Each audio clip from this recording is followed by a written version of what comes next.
సింహరాశి. ఈ సింహరాశి వారికి మనకి ఈ ఫిబ్రవరి నెల 2025 సంవత్సరంలో జరిగేటటువంటి మాస రాశి ఫలితాలను ప్రొఫెసర్ డాక్టర్ ముల్లపూడి సత్యనారాయణమూర్తి నేను మీకు తెలియజేస్తున్నాను. ముందుగా మనకి ఈ యొక్క ఫిబ్రవరి నెలలో విద్యార్థులను తీసుకుందాం. విద్యార్థులు ఈ సింహరాశి వాళ్ళందరికీ కూడా చదువులు బాగా వస్తాయి. ఎందువలనంటే చక్కగా మనకి అక్టోబర్ నుంచి డిసెంబర్ మధ్యకాలంలో కొంచెం వెనకబడతారు చదువులో. గురుడు చక్కగా మిథున రాశిలో ఉన్నప్పుడు అద్భుతమైనటువంటి ఫలితాలు వస్తాయి కదా మనకి సంవత్సరంలో 2025లో. ఆ విధంగా అప్పుడు దాకా ఇంకా బాగా ఉంటాయి. కానీ ఇప్పుడు ఈ ఫిబ్రవరి నెలే కాబట్టి మనకి ఈ రాజ్యస్థితిగతుడైనటువంటి గురుగ్రహ ప్రభావం వలన అద్భుతంగా చదువుతారు పిల్లలు. విదేశాల నుంచి వీళ్ళకి సీట్లు రావడం జరుగుతాయి. రకరకాల కోర్సుల్లో సీట్లొస్తాయి. అధికంగా అయినా సరే వీసాలు రాలేదని మీరేమి బెంగ పెట్టుకోవద్దు. మళ్ళీ ట్రై చేసుకోండి. అదంటే ట్రంప్ మాయాజాలం. కాబట్టి నిరాశ పడాల్సిన అవసరం లేదు. ఇక ఇండియాలో ఉన్నాయి కదయ్యా చాలా యూనివర్సిటీస్. అందులో చక్కగా చదువుకోండి. మీకు భారం తగ్గుతుంది. తర్వాత వృత్తి, వ్యాపార, ఉద్యోగ విషయాల దగ్గరికొచ్చేసరికి వీళ్ళందరూ కూడా చదువులు, వృత్తుల్లో బ్రహ్మాండంగా సంపాదిస్తారు. మరి ఇప్పుడు ముఖ్యంగా ఈ ఫిబ్రవరి నెలలో ఈ యొక్క సింహరాశి వాళ్ళు ఊర్లు బాగా తిరుగుతారు. దేశ దేశాల నుంచి వచ్చేసి రకరకాల యాత్రలు చేసేస్తారనమాట. అంటే ధనం ఖర్చు అనేటటువంటిది క్లియర్‌గా కనబడుతుంది. కానీ మరి పుణ్యం ఎంత పుణ్యం ఆర్జిస్తారు వీళ్ళు?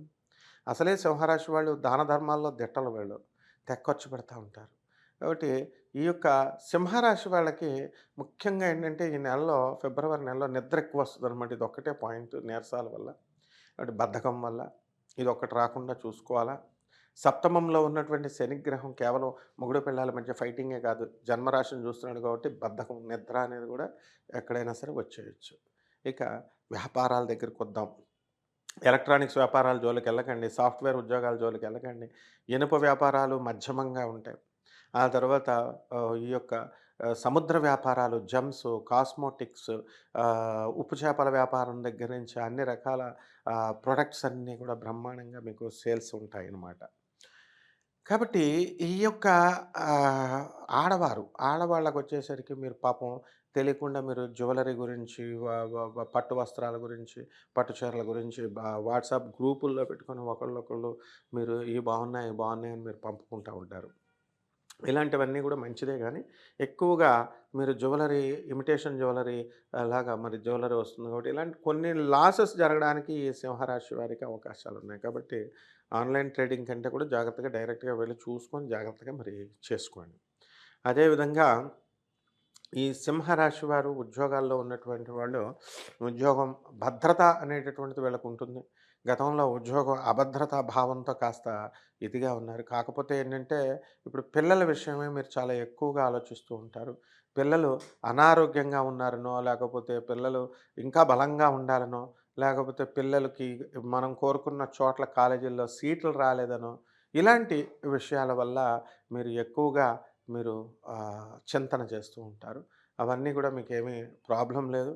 మీరు చాలా జాగ్రత్తగా కోరుకున్నవన్నీ కూడా మీకు జరిగిపోవడానికి అవకాశాలుంటాయి. అలాగే మీ చుట్టూ జాగ్రత్త, మీ చుట్టూ ఉన్నటువంటి స్నేహితులు అవనియండి, కొత్త పరిచితులు ఉన్నాయండి, బెస్ట్ ఫ్రెండ్స్‌గా ఉన్నటువంటి మీ ఇద్దరి మధ్యలో గనక మూడోవాడు గనక దూరితే, వాడికి కొత్త ఒక వింత, పాత ఒక రోత అన్నట్టుగా మీరు వాళ్ళతో చాలామందికి వీక్ మైండెడ్ గాళ్ళుంటారు. కొత్త వాళ్ళతో ఫ్రెండ్‌షిప్ చేసి, పాత వాళ్ళని మీద చాడీలు చెప్తూ ఇట్లా అనమాట. వాళ్ళు థర్డ్ పర్సన్ ఎంట్రీ తర్వాత మీ స్నేహాలు దెబ్బతినేటటువంటి ఈ అవకాశాలున్నాయి. అలాగే మీ ఎదురుగుండగా మిమ్మల్ని పొగుడుతూ తర్వాత వెనకాల వెళ్ళి చిట్ చాట్ చేస్తూ వెనకాల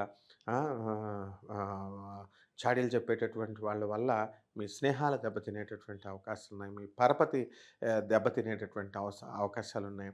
ఆ తర్వాత మీ యొక్క క్యారెక్టర్ అసాసినేషన్ జరగడానికి, క్యారెక్టర్ ట్యాంపర్ అవ్వడానికి అవకాశాలుంటాయి. ఇటువంటి విషయాల్లో మీరు సీరియస్‌గా తీసుకోకపోయినా అవతల ఆ వ్యక్తులు కొంతమంది సీరియస్‌గా తీసుకోవడానికి అవకాశాలుంటాయి. కాబట్టి రైతులు బ్రహ్మాండమైనటువంటి పంట పండిస్తారు. కానీ పంట చేతికి సరిగ్గా రాదు, లాభాలు రావు. అప్పుల నుంచి రైతులు బయట పడలేరు. ఇకపోతే ఇనప వ్యాపారము, ఈ ఆయిల్స్, ఫుడ్ ఫ్యాట్స్ ఇలాంటి వ్యాపారాలు అంతగా మనకి రాణించవనమాట. ఇకపోతే మనకి సింహరాశి వారు మీరు బంధుమిత్రులతో విందు వినోద కార్యక్రమాల్లో మీరు పాల్గొంటారు. బంధువులకి ఎంతవరకు లిమిటేషన్స్‌లో ఉండాలో అంతవరకు లిమిటేషన్స్‌లో ఉండకుండా ఎక్కువగా కనుక వెళితే మీరు స్నేహాలు దెబ్బతినేటటువంటి అవకాశాలు ఉన్నాయి. కాబట్టి అంతా గూడా మనం ఏం చేయాలండి అంటే ఆరోగ్యపరంగా మీకు కాస్త మోకాళ్ళ నొప్పులు, తరువాత నీరసము, షుగర్, కొలెస్ట్రాల్ ఇలాంటి వ్యాధులు రావడానికి అవకాశాలున్నాయి. స్త్రీలకి ఇంట్లో సంబంధించి మమ్మల్ని అందరూ సంప్రదించడం లేదండి. మమ్మల్ని సంప్రదించి ఏ పని చేయడం లేదండి అనేటటువంటి వీళ్ళుంటారు. మరి అటువంటి వాళ్ళంతా గూడా కాస్త మనశ్శాంతి దొరుకుతుంది. ఈ నెలలో మరి వీళ్ళు కాస్త మనశ్శాంతి అనేటటువంటిది లభిస్తుంది. తర్వాత ఈ సింహరాశి వాళ్ళంతా కూడా మరి ఈ మొహమాటానికి వెళ్ళి కొంతమందికి సెక్యూరిటీలకి సంతకాలు పెట్టడం అనేటటువంటిది జరుగుతుంది. మరి సుప్రీంకోర్టు క్లియర్‌గా చెప్పబడింది.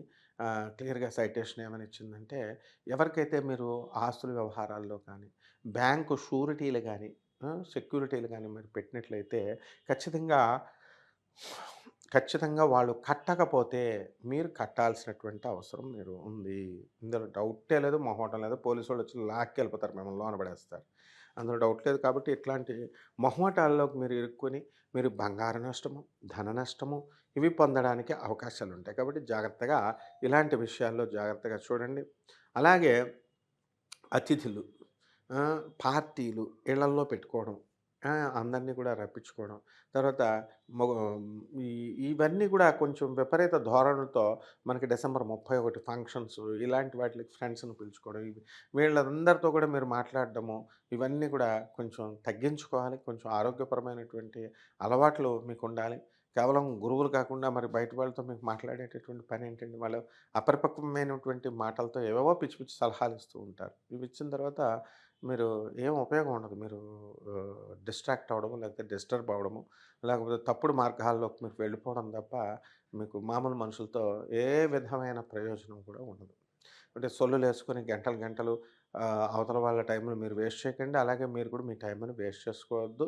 కేవలం ఎంతసేపు కూడా పేదవాళ్ళకి మీరు చక్కగా help the poor, help the needy అంటూ ముందుకు వెళ్తూ ఉండాలి. ఇక పరిహారాల దగ్గరికొచ్చేసరికి మన సామాన్య జ్యోతిషం అంటే మన తాత ముత్తాతల దగ్గర నుంచి పూజారులుగా ట్రెడిషనల్‌గా ఉన్నటువంటి వాళ్ళు చెప్పేదేంటంటే, మనకి దాని ప్రకారం శని దోషానికి శని జపం చేసుకోవాలి, శని స్తోత్రాలు చదువుకోవాలి, శనికి కిలోంపావు నల్ల నువ్వుల్ని, నల్లని వస్త్రాన్ని పేద బ్రాహ్మణులకి దానం చేసుకోవాలి శనివారం నాడు ఉదయం 8 గంటలకి.